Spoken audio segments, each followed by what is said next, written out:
Brother DJ Dinakaran வந்து state பேங்க்ல வந்து ஒர்க் பண்ணியிருந்தார்.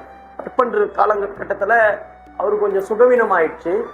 அவர் ஜாப் பண்ணிட்டு இருக்கிறார். ஜாப் பண்ணுற நேரத்தில் அவருக்கு வந்து ஒரு பெரிய ஒரு தேவ பிரசனை இறங்கி அவருடைய ஆத்மாவை பரலோகத்தை நோக்கி கூட்டிட்டு போகுது அப்படின்னு சொன்னார். அப்போ அங்கே கூட்டிட்டு போன உடனே அந்த ஆத்மா கிட்ட ஆண்டவர் பேசுறாரு. அதாவது இவருடைய ஆத்மா கிட்ட ஆண்டவர் பேசுறாரு, நீ எனக்காக முழு நேரம் பணி வருவியான்னு கேட்கிறாராம். அவர் சொல்றாரா, அடப்போங்க ஆண்டவர், நானே வியாதியில இருக்கிற பலவீனத்தில் இருக்கிறேன், எனக்கு சுகத்தை பத்தி பேசாம நீங்க முழு நேரம் பணி வருவீங்களா, என்னை கூப்பிடுறீங்க, வருவியான்னு அப்படி சொன்னாராம். உடனே அடுத்த ஒரு வார்த்தை சொன்னாராம், முழு நேர பணிக்கு வந்தவங்களுடைய கெதி என்னன்னு தெரியுமா, நான் ஸ்டேட் பேங்க்ல ஒர்க் பண்றேன், 3 நாள் 3 வேளை நல்லா சாப்பிட்றேன், நான் நல்லா இருக்கிறேன்.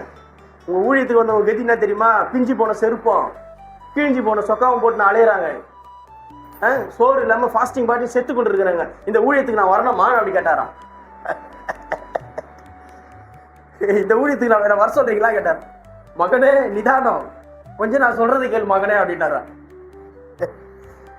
சொல்லுங்க ஆண்டவரே அப்படின்னு உடனே, எப்ப நான் அவங்கள அழைக்கலப்பா அவர் சொன்னார, நான் அவங்கள அழைக்கலப்பா, அவங்களே ஏதோ கொஞ்சம் அபிஷேகம் வந்த உடனே உணர்ச்சி வசப்பட்டு ஊழியத்துக்கு வந்துடுறாங்கப்பா, நான் அவங்கள அழைக்கலப்பா, அவங்க எப்படி போனாலும் அதை பத்தி எனக்கு கவலையும் இல்லப்பா.